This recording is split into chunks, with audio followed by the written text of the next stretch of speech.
Thank you, Blake. Can you all hear me okay? Yes, okay. I took a look around to see who was here, and it's wonderful to see all of you on this beautiful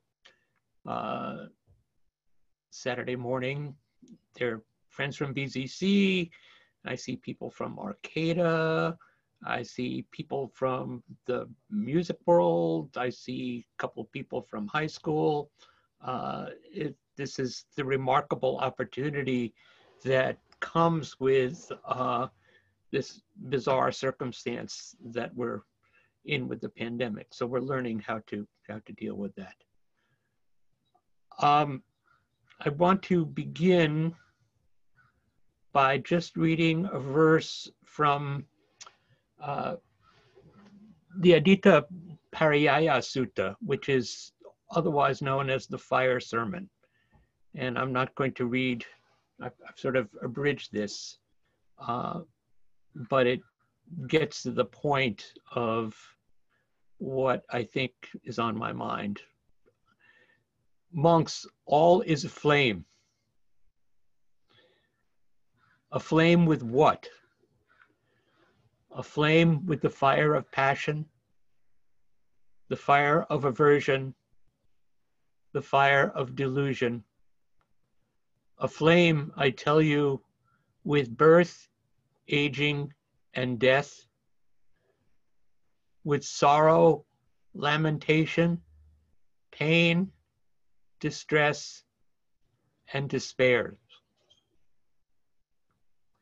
So today, I notice it's the weekend of the full moon, and we would customarily have our Bodhisattva ceremony today. And so, well, we're not going to do the whole ceremony. I'd like to begin by chanting the Sangemon, the verse of repentance. And I invite those of you that know it to put your hands in Gasho and chant this with me 3 times. All my ancient tangled karma, from beginningless greed, hate, and delusion, born through body, speech, and mind, I now fully avow. All my ancient tangled karma, from beginningless greed, hate, and delusion, born through body, speech, and mind, I now fully avow. All my ancient tangled karma, from beginningless greed, hate, and delusion, born through body, speech, and mind, I now fully avow. So this is the avowal, the acknowledgement of all of our karma, our present karma, our past karma, the actions that we see, and the actions whose roots and branches we can never fully encompass. And that's a meaningful acknowledgement, particularly today in our country, in view of the really deeply troubling events that have been unfolding for the last 2 weeks in the midst of the pandemic. The surfacing of racism, the surfacing of hatred, the surfacing of systems of white supremacy. And I've been thinking about this for the last 2 weeks. And I've been aware that I'm scheduled to give this talk. And basically, I have to confess that the pieces of my talk are sort of laying all about my mind today, like shards of broken glass. Each one of these pieces, and I have pages of notes, is shiny and sharp. And I really don't know quite how they fit together. So I'm fitting them together for myself. And whatever I think, the reality is that each of us has to fit together the pieces of our thinking, the pieces of our action and words, and the pieces of our life for ourselves. So I'll begin. I want to call the names of just a few of the Black people who've been killed by police in our recent memory. There's George Floyd in Minneapolis. There's Breonna Taylor, who was shot by the police in her own home in Louisville, Kentucky. Freddie Gray in Baltimore. Eric Garner in New York City. Michael Brown in Ferguson, Missouri. Tamir Rice, age 12, in Cleveland. Since 2015, more than 2,000 Black and Hispanic people have been killed by the police. This is more than twice the rate of white Americans who've been shot by the police, for a population that in aggregate reaches about 20%, about 25% of the population for Black and Hispanic. So also we remember Ahmaud Arbery, who was killed, chased down by racist thugs in Georgia. And we remember Trayvon Martin, age 17, killed by a self-appointed neighborhood watchman in Florida. And while we're at it, I want to call the names of Derek Chauvin and his fellow officers Thomas Lane, Dow, Alexander Queng, who together killed George Floyd. I include the police here because while I'm appalled and angry at their actions, I know that I cannot imagine their fear and their suffering in those various moments of conflict. And also, what I believe, and I'm not asking you to accept this, I'm just inviting you to think. I believe that in many circumstances, the police force enacts the shadow of our own delusion and fear. And I include myself here. And whatever race of the police officer may be there, again, they're enacting, to me, they're enforcing a system of white supremacy that they may not even know that they participate in. So we sit here in our flames.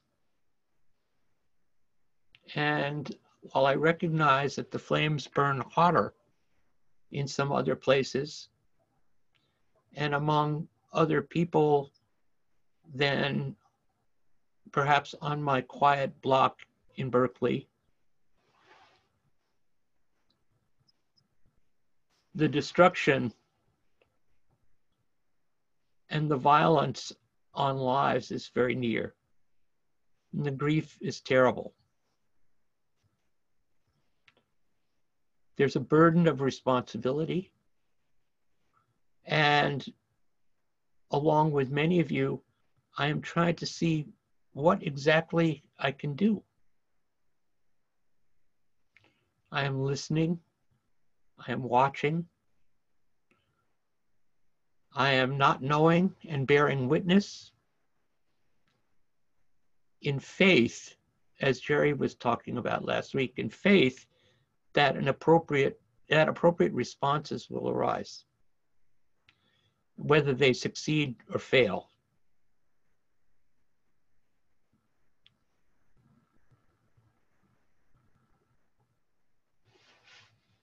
So just to break my own rules for speaking from the Dharma seat, I want to call out President Trump and the administration for what I see giving the permission to take the lid off of a situation that has always existed. But with that permission, they give power to separation, to chaos, to hatred, and violence. When a president says, dominate the protesters, when he says, when the looting starts, the shooting starts, echoing Miami's white supremacist police chief, Walter Headley, in 1967, who himself was then, his words were taken up by presidential candidate George Wallace the following year. When a president and his administration call up a massive police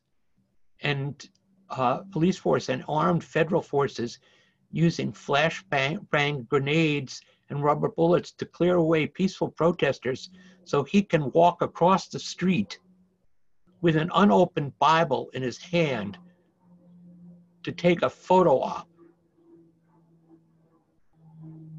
That leaves me very angry. I don't dwell in that anger, but I acknowledge it. It's a human emotion. And the task of a practice is to turn that into action, to use that anger as energy, not as a retributive force, but to turn it so that I can be part of a force that turns our society, that turns our community. I was very moved by something that I got from Vicki Austin, who gave a talk last week in Sacramento. And she cited something that was written about the proprietor of a Indian restaurant in Minneapolis last week. His name is Gandhi Mahal, and his daughter writes this: "Thank you to everyone for checking in." Oh, I'm sorry, his name wasn't Gandhi Mahal. His restaurant's name was Gandhi Mahal. "Thank you for everyone for checking in. Sadly, Gandhi Mahal has caught fire and has been damaged. We won't lose hope, though. I am so grateful for our neighbors who did their best to stand guard and protect our restaurant. Your efforts won't go unrecognized. Don't worry about us, we will rebuild." This is Hafsa, Rahul Islam's daughter, writing. as I am sitting next to my dad watching the news, I hear him say on the phone, "Let my building burn. Justice must be served. Put those officers in jail." Gandhi Mahal may have felt the flames last night, but our fiery drive to help protect and stand with our community will never die. Peace be with everyone. That's what Hafsa Islam wrote. And I will say parenthetically that there has been a GoFundMe account set up to help rebuild Gandhi Mahal. And I sent them a small amount of money because I was very moved by this story.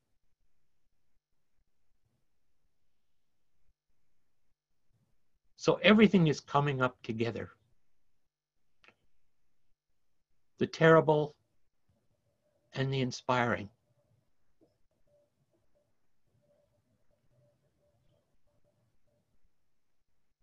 Another shard, if you will. I came across this week in a Facebook post from my friend Vimalasara Mason John. She's an Anglo-African Buddhist teacher in the head of the Triratna community in Vancouver. And she's a wonderful teacher, very strong voice. And here's what she wrote. She said, how do I as a meditation teacher teach my Black Sangha to breathe? Eric Garner and George Floyd both said, I can't breathe. And still they were killed. How many of us are not breathing, holding our breath when a police car passes us? I, for one, stop breathing every time a police car passes me. I stop and stand still, waiting to see if it's for me.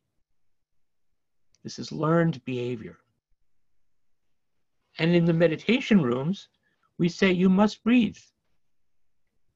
How can we breathe with ease?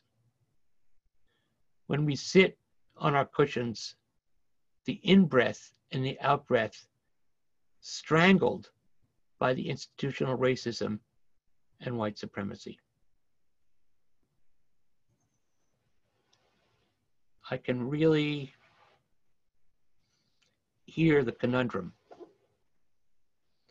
I can feel it to some extent, but I can't feel it the same way that she feels it, or that one of the many young African-American men who walk down our block feels it. And yet our teaching is rooted in breathing, in the breath. We say that the breath is something that we all have. We all should be able to be relaxed and easy in it. And yet we begin to recognize that that may not be possible for everyone.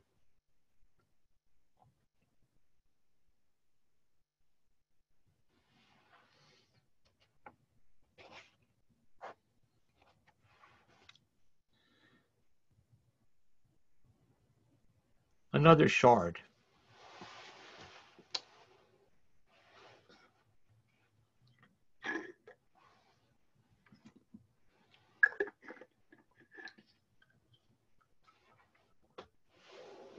Where is it? Here it is.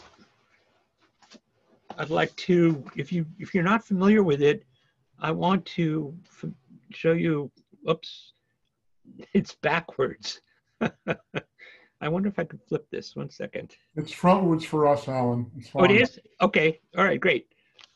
It's backwards for me.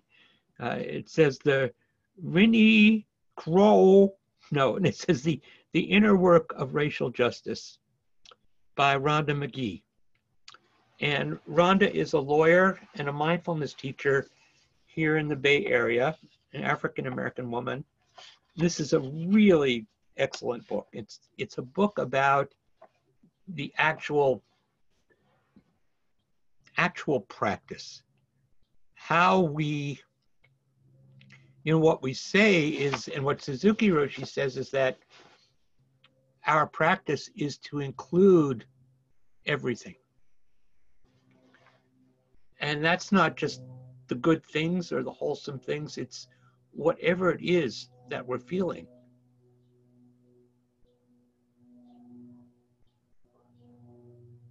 And the essence of Buddhist liberation is not just getting rid of what we don't like. So this morning, I woke up with just a slightly nauseated and very unsteady feeling in my gut. And I realized, oh, this is anxiety. I'm nervous about giving this talk, which is actually pretty unusual for me. Now, I'm not saying that sometimes the talks are good and sometimes they're not, but irrespective of that, I usually don't get too nervous about them. And yet this morning I was, and I still feel some of that energy in my body because at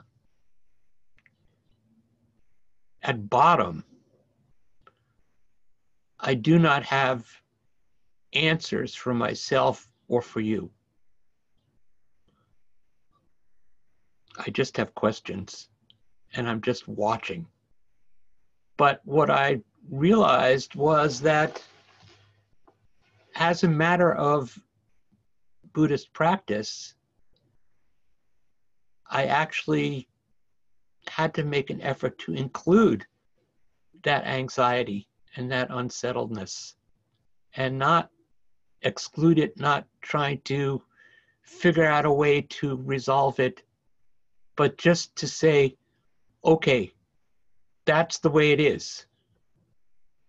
And to feel, as Vimalsara was saying, that with that anxiety, it was not so easy to breathe. I tried to bring my attention to my breath, and I found my breath was constricted. I couldn't quite get it down into my belly and have it be free. What that felt like was I would breathe in, and then as I was breathing out, instead of being able to do a relatively long, steady, smooth exhale, there was a catch. And I had to breathe out quickly and then quickly take a breath in. And I just noticed that. I just asked myself the question, how can I work with this right now? Not how can I make it go away, but just, okay, let me put my attention on my breath and see where it goes. And it did change. It didn't change categorically, but it changed. And then some other thought bubble would arise. And again, I would feel some sense of anxiety. And again, not to get rid of the anxiety, but to say, okay, let me try to put my attention on my breath right at this moment.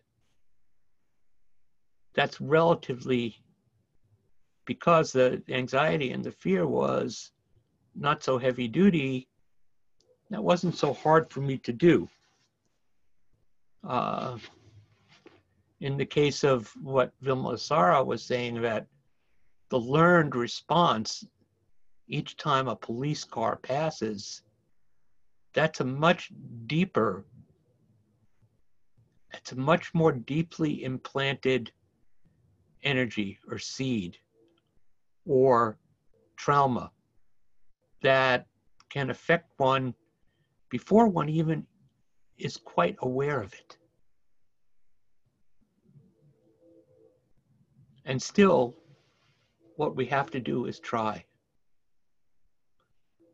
So I want to read you an exercise from Rhonda's book, and find yourself a stable, upright posture.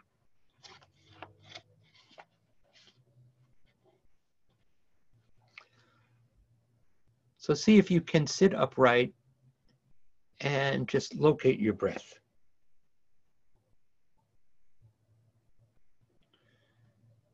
Whatever your own racial background, allow yourself to consider how whiteness has been the primary racial category of embodied social power in our country and elsewhere around the world. Being non-white has opened countless people around the world to vulnerability to harm. Non-whiteness has been constructed as embodied social vulnerability.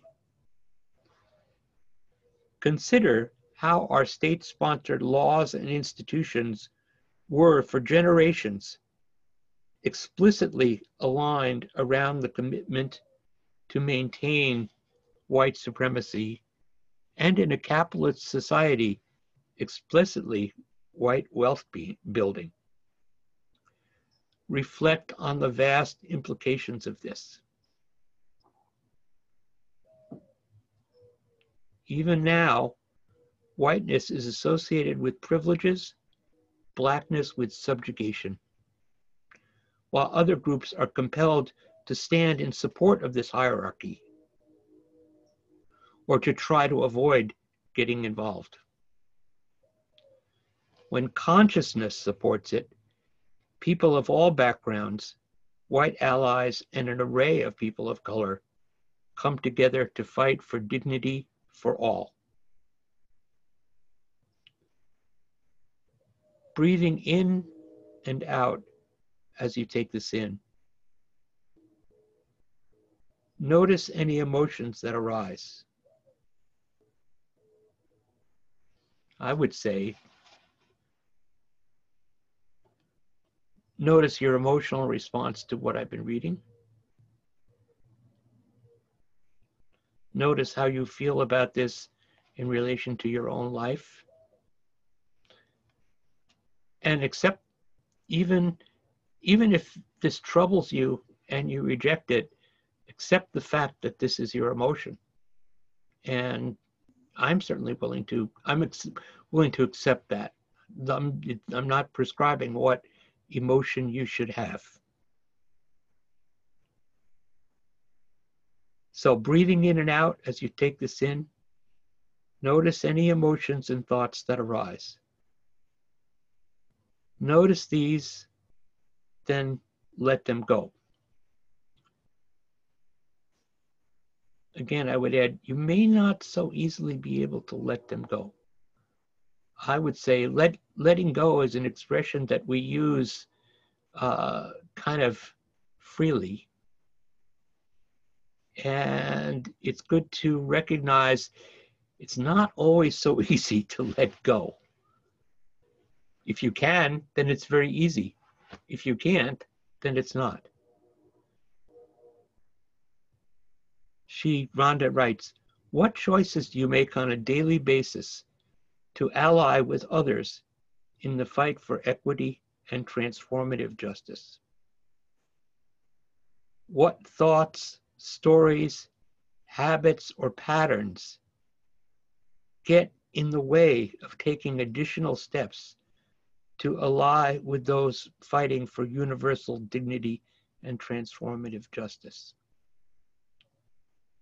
What are some of the specific steps you would personally need to take to break through the barriers to working with others for justice?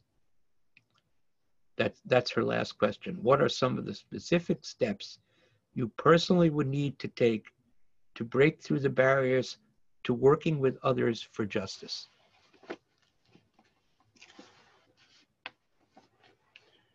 When I was thinking about that last question myself, what I realized was that these patterns are so old for me.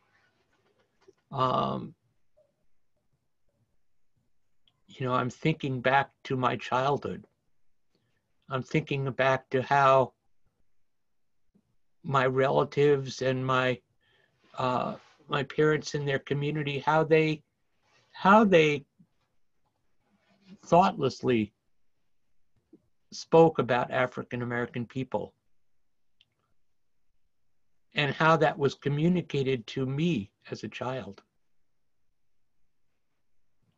And amazingly, how this happened even as we had a pretty steady stream of mostly young African American women working in our home through my early childhood.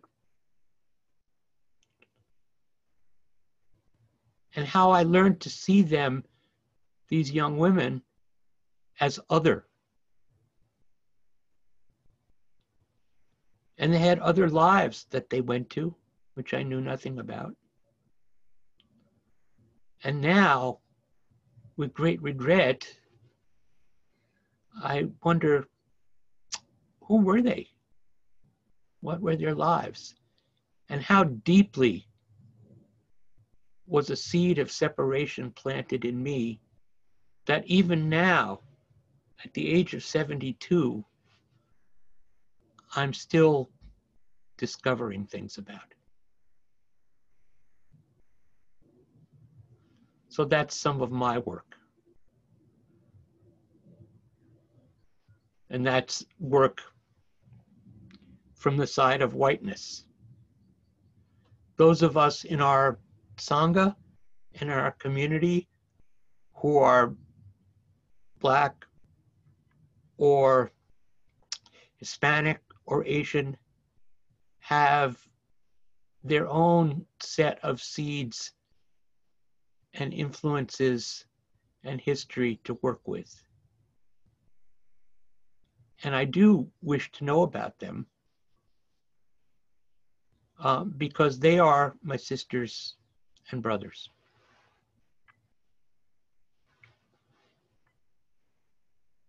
And I recognize that from what we call the white side, which I have some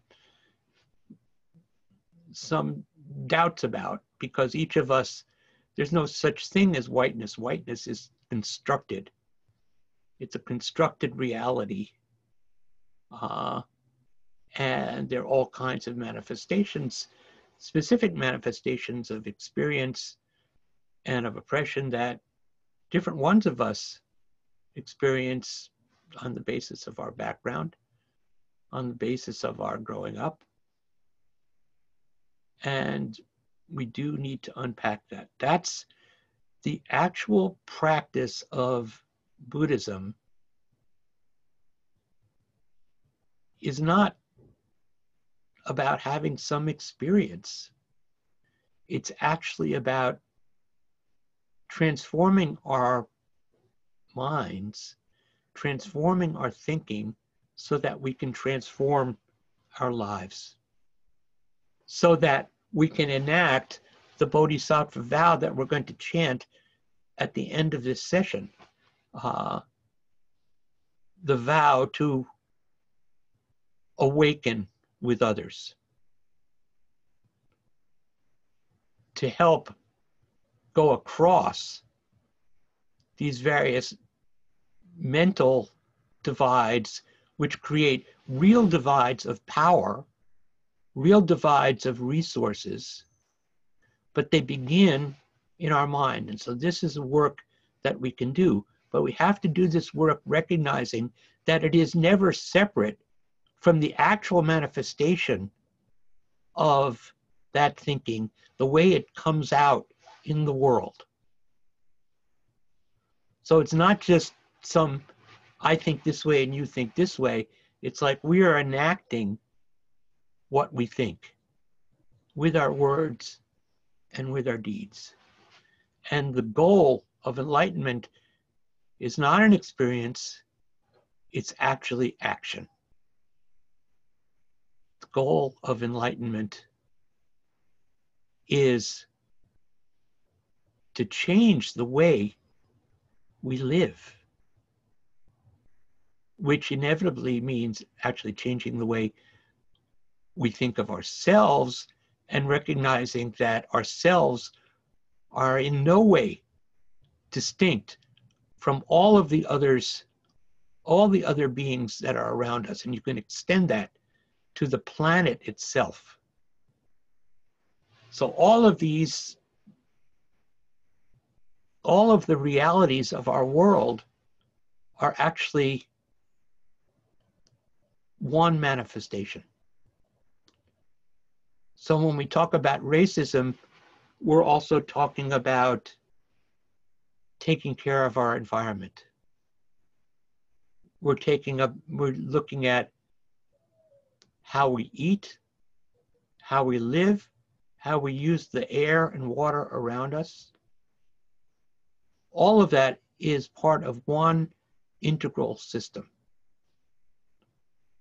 And right view, the first step on the Eightfold Path, is actually to see the ever-changing dynamic of that system. To see that it is always flowing and that we are not separate from it, we are part of it. And so I think I'm going to read you one more poem, and then I'm going to stop and leave little time for questions. And I wanted to leave you with, to come back to the beginning, to come back to the reality of racial oppression in our society, and to read you a poem. This is by, this is a poem that you may have heard before. It's by Langston Hughes, and it was written in 1951. He was a great African-American poet. And it alternately, it's titled Harlem, or it's titled sometimes A Dream Deferred. What happens to a dream deferred? Does it dry up like a raisin in the sun, or fester like a sore and then run? Does it stink like rotten meat, or crust and sugar over like a syrup sweet?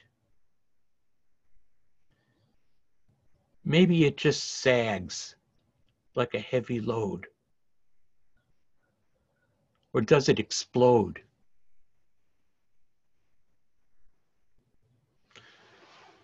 So thank you. I want to turn it over to, I guess, Blake to call on the hands. Is that right?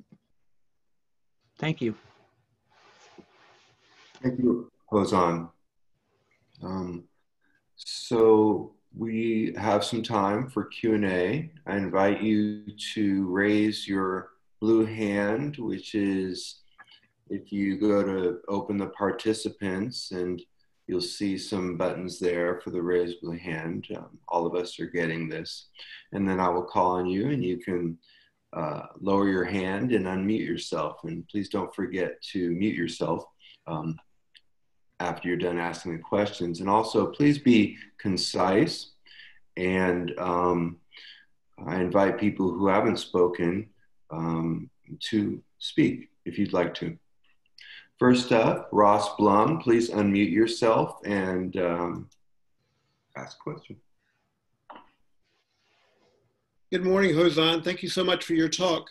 Thanks, Ross. I heard the term before about that whiteness is a construction or made up, and I was struck then and now I'm reminded, and I'm wondering if you could explain, is that in a Buddhist context that the construction is the skandhas, so all races are constructions, or is it something specific to the idea of white construction or whiteness?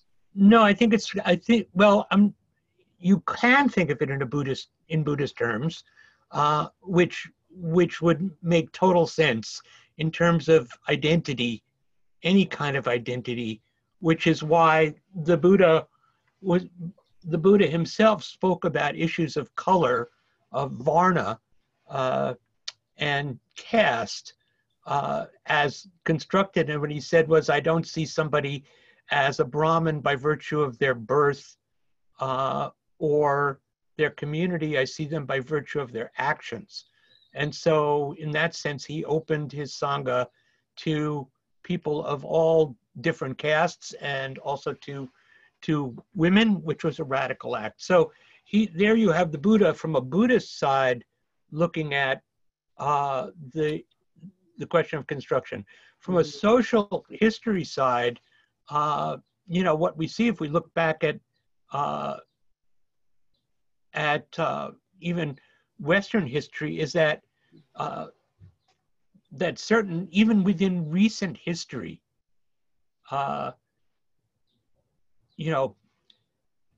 Eastern Europeans, Southern Europeans, Irish, they were not seen as white.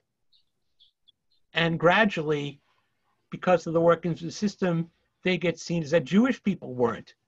I don't know about your experience, but I was very carefully trained by my mother to perceive anti-Semitism. And she was right. I wasn't just making this up. I was experiencing it. So what we have as a consolidated sense of whiteness is not strictly accurate. And yet, by virtue of the fact that you can actually see a facial differentiation, say, between the skin color of African-American people, Asian people, Hispanic people, and so-called white people, to some degree, that becomes a marker for this identity. But it's in Buddhist terms, in human terms, in physiological terms, it's a construction. Thank you so much. Yeah, thank you. Next up, Kelsey. And as Kelsey unmutes herself and lowers her hand, I invite everybody, if you'd like, you can type a question in the chat box. We'll try to get to it. And you might want to put the word question in front of the question so my eyes are drawn to it. Thank you. Good morning, Hozan. Thank you so much Hi, for Kelsey. your talk. Hi. I was reading an article and it was talking about Amy Cooper, who was the white woman who, the same day I believe that George Floyd was murdered, was filming an African-American bird watcher in Central Park, that occurrence. And after the fact, she said something like, I never would have imagined something like this would happen to me, or I think implying something like this is something I would necessarily do, like there was some remorse in that. And I think this is more of a comment than a question, but it ties into practice for me in that every single one of us is Amy Cooper. Yeah. And every single one of us has that capacity to react in that way. And just when you were talking about noticing, anxiety about giving your talk, I also was thinking, we can never know, and you brought this up too, what do these police officers, what do they feel? And, how are they holding that? Which most of the time I feel like they're not there's a reaction there. But mostly comments, but I just wanted to bring that in. And also the kind of, there's a reaction from me to try and divide myself from people like Amy Cooper without realizing that really like that could be me. Right. Well, I don't want to answer that question, but two things come to mind. One, I remember in a celebration of or a commemoration of the 50th anniversary of the bombing of Hiroshima and Nagasaki, we had an event in Nevada at the Nevada nuclear test site, and it was a clergy religious event, and one after another, these clergy people were standing up and saying, "How could we have done this?" Basically saying, "I would not have done this." And I was sitting there in the audience, and when I got up to talk, I said, "I don't know what I would have done. I'm not willing to say I would not have done this. It really depends on the information and the training. You will do what you're trained to do. And some of our training is explicit. I think police receive explicit training, military receive explicit training of different kinds, and every human receives training. And what we're trying to do is replace one kind of training with another kind of training. That's Buddhist practice. That's why we call it practice and training. So we have to retrain ourselves. But the other thing I wanted to point out was that my understanding is that in the aftermath of that event in Central Park, the African-American gentleman who was bird watching forgave her, which to me was a radically instructive move. It was very, very powerful. And, also I wonder if my training would have allowed that. Could I have done that? I don't know.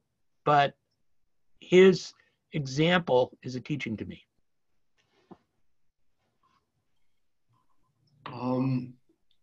Thank you.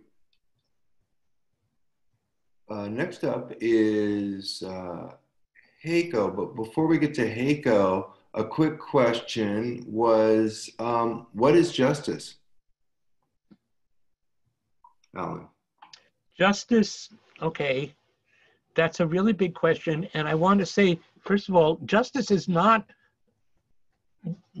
something that's very deeply explored in the Western political and philosophical tradition. It's not so much articulated explicitly in the Buddhist tradition, although there are some passages that you could say speak to that. I think what's emphasized in Buddhism is just, and just is the root of justice. So just to me means a status of balance, that things are in balance, which is why we have the image of justice as this blindfolded lady holding a scale, which is in balance. But what I would say, short answer, and it's another talk which I've given and will give again, I think very much on my hero, B.R. Ambedkar of India, who speaks about liberty, equality, fraternity. And to me, justice is the intersection and the interrelationship of those three practices: liberty, equality, fraternity. So I said that's a much longer discussion. Thank you for the question. Thank you. Next, Heiko, I invite you to unmute yourself and lower your hand. Good morning, everyone. Thank you, Hozan, for your talk. It was like a journey with many different islands of destination, and I'm still looking at the photos. But I wanted to say, one, that I studied philosophy in college, and our American and Western philosophers, Hume, Locke, Hobbes, all these guys, I admired. And then a second read, and you realize they're building in at that level, the Enlightenment built in racism and allowed it to be easily, because the words were so beautiful, easily shipped out, such that colonialism and racism became one thing, and the next thing you know, it's easy to share by the so-called sound bites of the day. But my real question or comment is, Hozan, you said so nicely, we will respond as trained. And as you were reading from that wonderful book, you brought us all to the breath and said, okay, now that thing comes up and we are breathing, but we're not doing anything with it. And I thought to myself, okay, so we bring up the feelings of discomfort and dis-ease, being part of a race that's oppressor and part of a society that builds it in and ships it out to the world.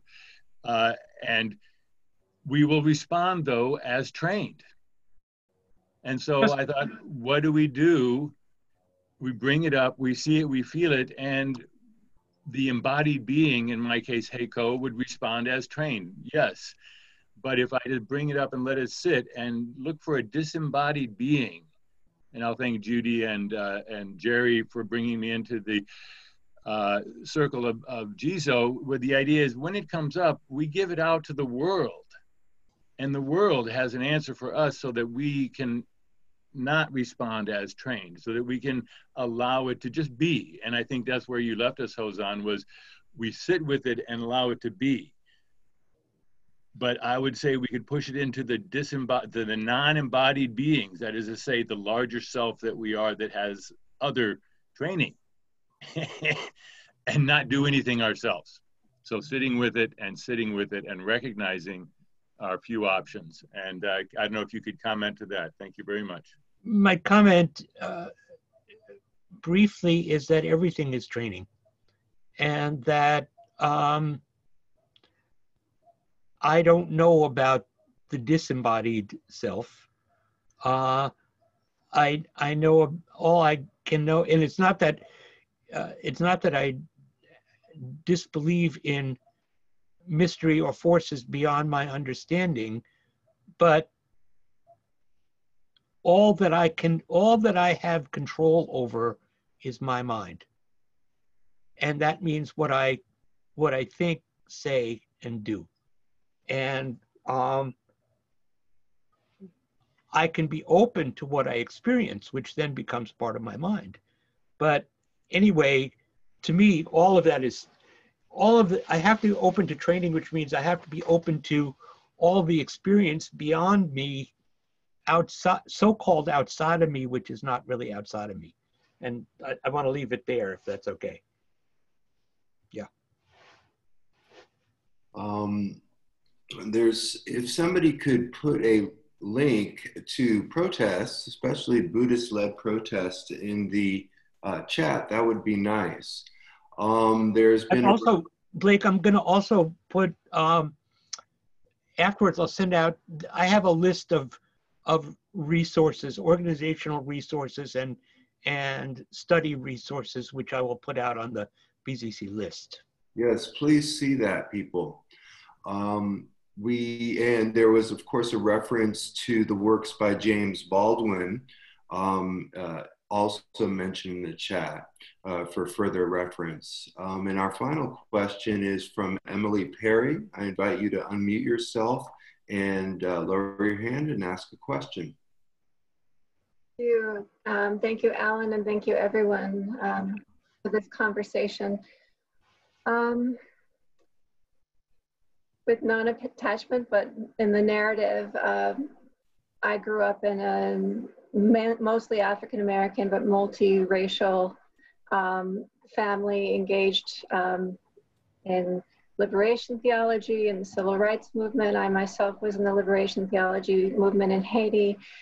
And in our family, the race was understood as a social construct. A lot of that fell away, and there's a celebration of culture and the many different cultures that emerge.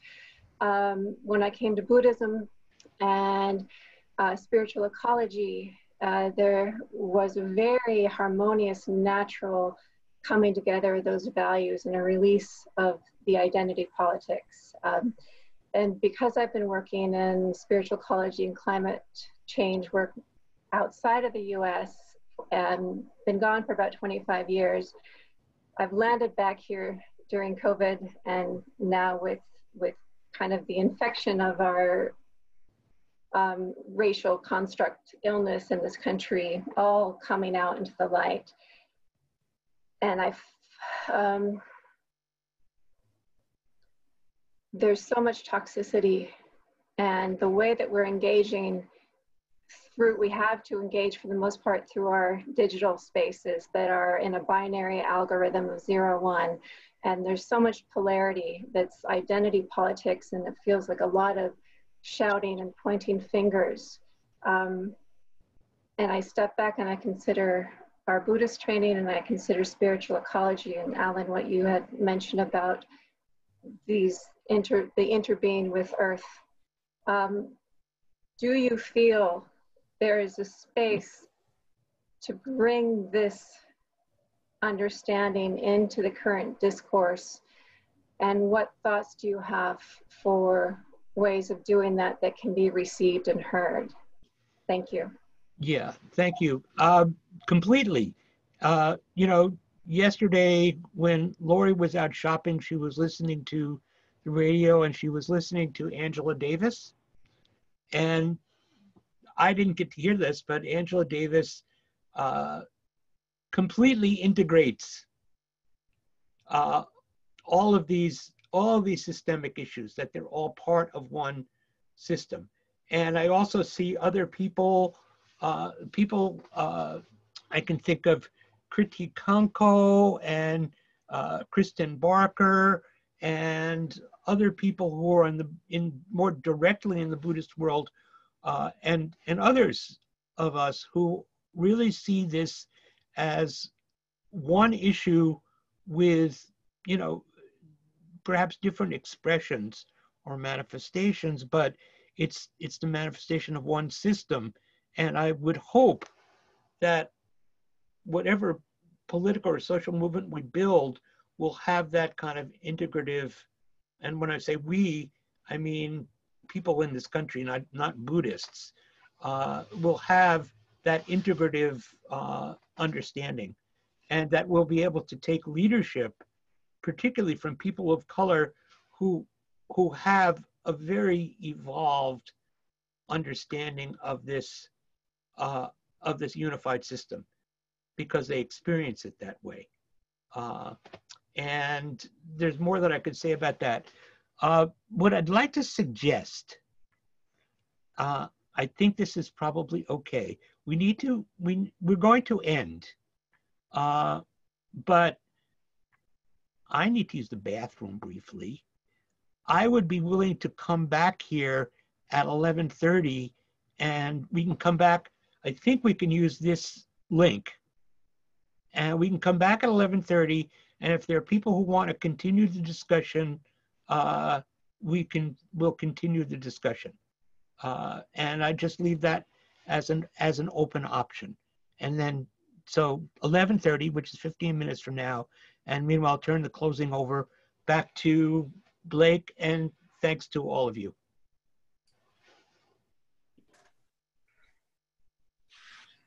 So Ed will ring the bells, and as usual, we'll go through the Bodhisattva vows one time, listening to each other.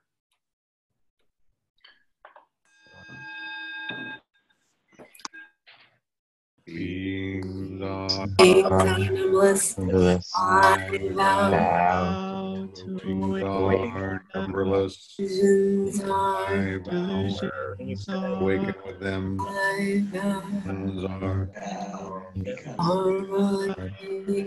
exhaustible, I vow to end them, dharma gates are boundless, I vow to enter them, Buddha's way is unsurpassable, I vow to become it.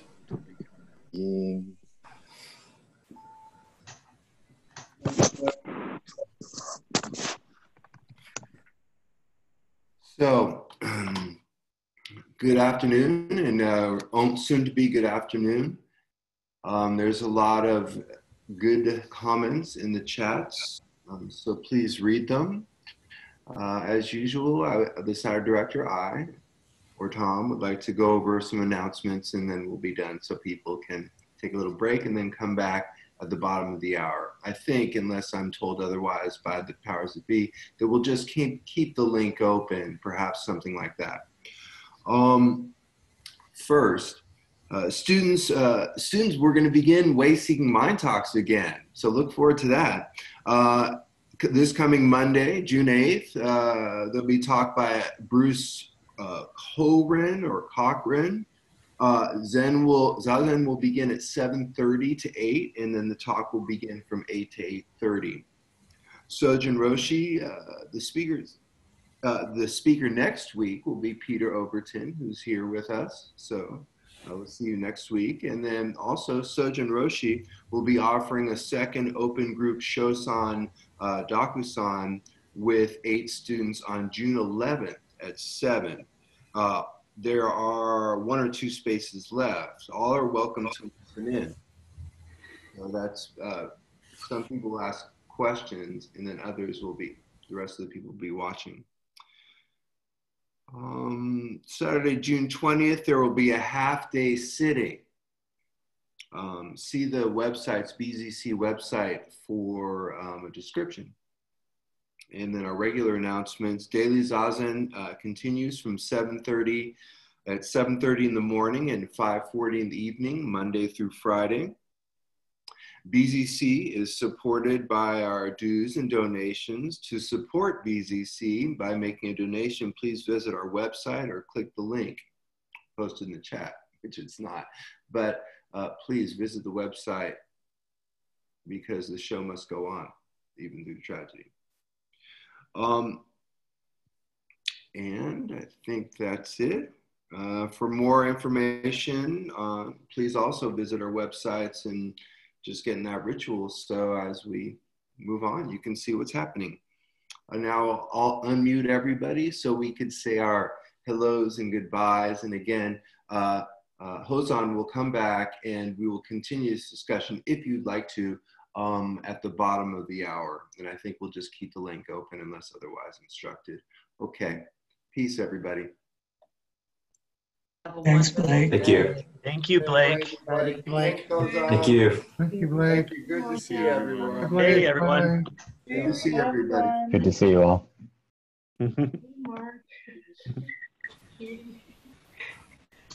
Catherine Cascade.